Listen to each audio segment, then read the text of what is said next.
Sebelum kita mulai pembelajaran, mari kita menghadap Tuhan dalam doa. Kita berdoa.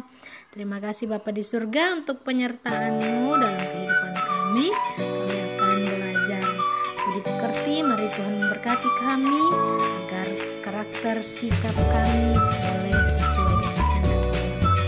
Dalam nama Tuhan Yesus kami berdoa kepada Bapa di surga. Amin.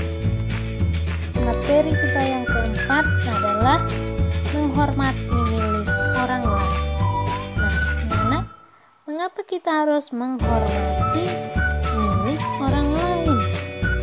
Karena kita sebagai manusia memiliki keinginan.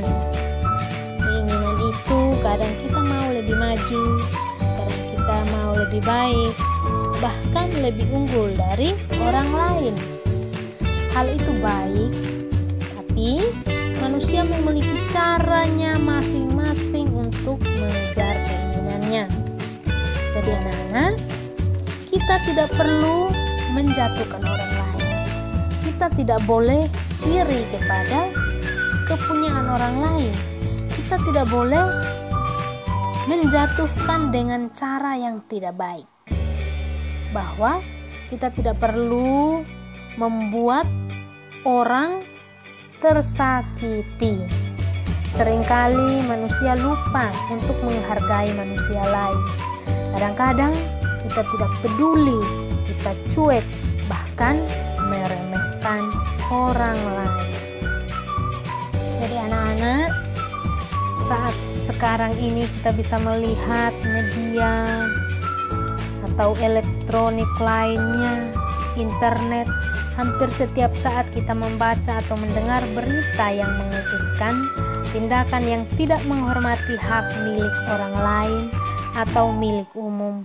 Misalnya ada pencurian, perampokan, pembobolan ATM, korupsi, dan penjarahan, dan masih banyak lagi yang berkaitan dengan tidak menghormati milik orang lain.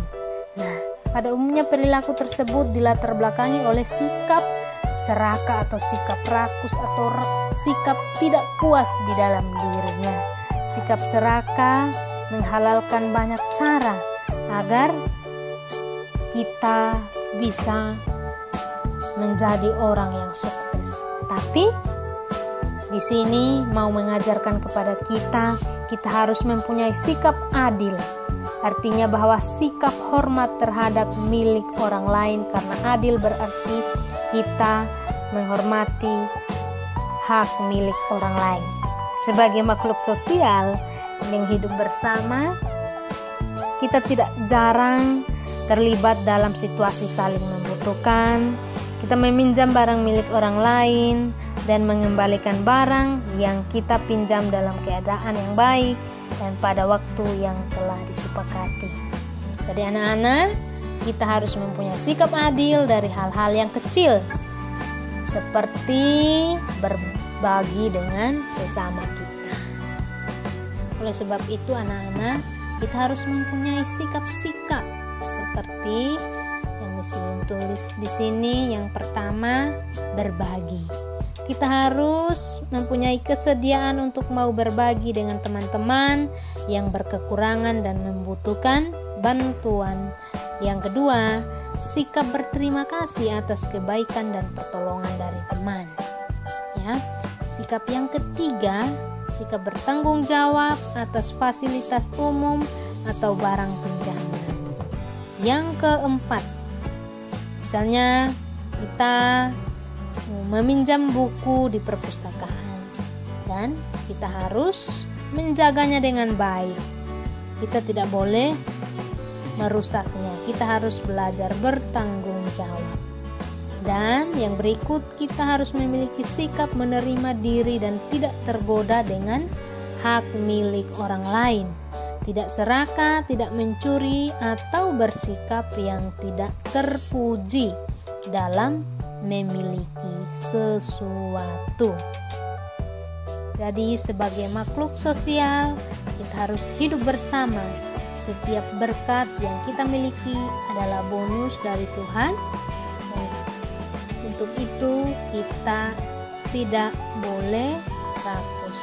Karena apa yang kita punya kita hidup di dunia ini hanyalah sementara.